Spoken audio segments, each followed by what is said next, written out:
Linebacker.com. Aaron Brule joins us right now, linebacker at Mississippi State. Your first experience with SEC Media Days, how's today been? Well, it's been extremely exciting seeing people that I see during the season, but usually with helmets on or coaches that you hear about and talk about, you get to see them now. It's pretty exciting. Are you a big dress-up guy normally or just for the occasion?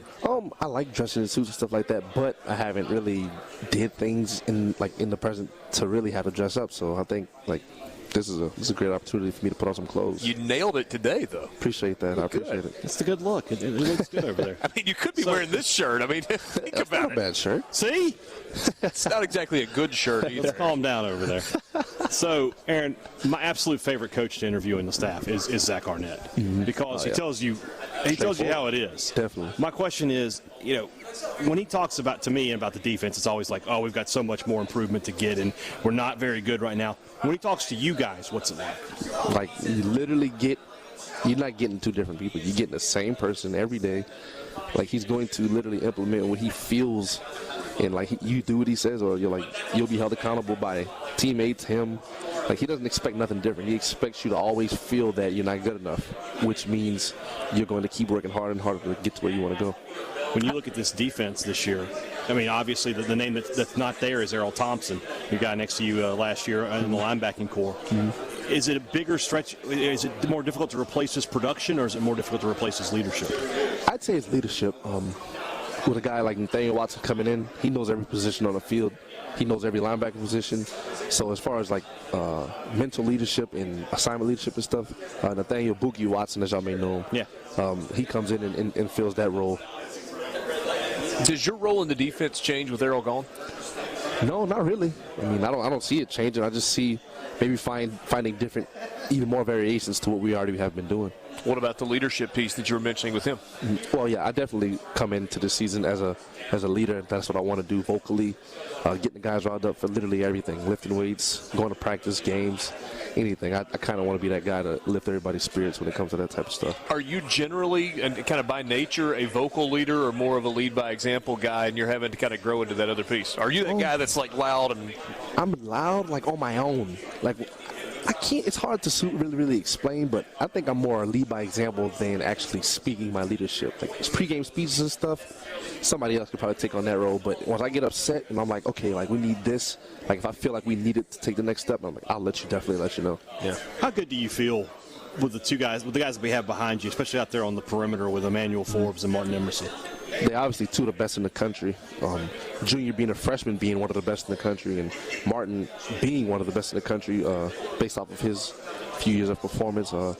It's great to have guys you can rely on and actually give you more time to get to the quarterback, I guess. So having those studs back there is amazing. The defense was a pleasant surprise last year. I think coming into the season, I don't know what people's expectations were. I thought they outperformed expectations. What about this season? How good can your defense be? As people may know, when you come to Mississippi State and you play defense, you have extremely huge shoes to fill with a lot of guys being in the NFL and things of that sort. Last season, Coach Arnett came in the fall, and we had to cram everything in, crammed all the plays and stuff like that in. Versus LSU, we was putting in plays on the sideline, and not fully even knowing the defense, we were making plays. And I think as the season went on, we did pretty well. And I think coming into this next year with new pieces and extremes amount of stuff, high energy, I think we'll be top notch. Walk me through your evolution as a player. So 2018, you played 4 games and ended up redshirting. 2019, you played a bunch of games, but you had 11 tackles. And then last year, you're the guy, 77 tackles. Yeah. How have you grown the way you've grown? I think being humbled, in a ways, in a sense, with our previous coach, Coach Shoop, and those guys, they humbled me, made me understand the game more, and they literally didn't put me out there until they felt like it was time for me or I was comfortable enough to play. Yeah. But I think with Coach Arnett's defense, it's less thinking for me, so I'm able to just run around, make plays. It helps me. Coach Arnett's defense helps me knows other people's job even better. So I think I do a great job knowing my teammates and finding better angles. It's even shocking for me sometimes. I kind of wonder how did I make this big of a jump? But it's always been something the confidence I've had, just telling myself, okay, whenever I get my true opportunity to play, I'm gonna show that I can play. Visiting with Aaron Brule, linebacker at Mississippi State. We are inside 7 weeks. What, 6 weeks? And yeah, that's what we were going to ask him. 4 or 5 days? When does fall camp, when does training camp start for you guys? We report August 5th. August 5th. That's close. Practice starts on the 6th. Yeah, really close. You excited about that? Oh, super excited. I was thinking a second ago, so thinking to last year, it was a unique season. All the games were conference games. Was there what offense that you faced last year presented the biggest challenge, and what offense are you most looking forward to facing this year? I say the offense that's just dominant usually in everything they do. I'd probably have to say Alabama. Like, they get on your toes faster than anybody in the country, obviously. It's like they know what they're doing before they play. Like, they know where they're going with the ball. They're great at showing off their throws. Like, they're just extremely good at what they do.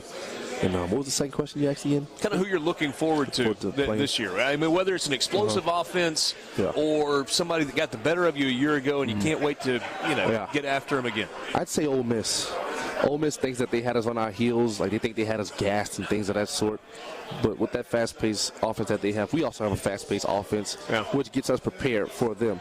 And I think that's who we're looking to get to the most. Yeah. You think about the Egg Bowl and the way that game always is at the end of the year and how much passion there is between the fan bases. I know it was odd playing in empty stadiums last year anyway, but for that game in particular, was it a little extra difficult? No, like, it literally felt like they probably had like a full stadium of people at that game. Both sides are going to find like any way possible to have the upper hand on each other. So, I mean, that was probably the best experience that I had last year as far as playing. Yeah. You said a second ago, talking about the jump you took from sophomore to junior. Is there another jump?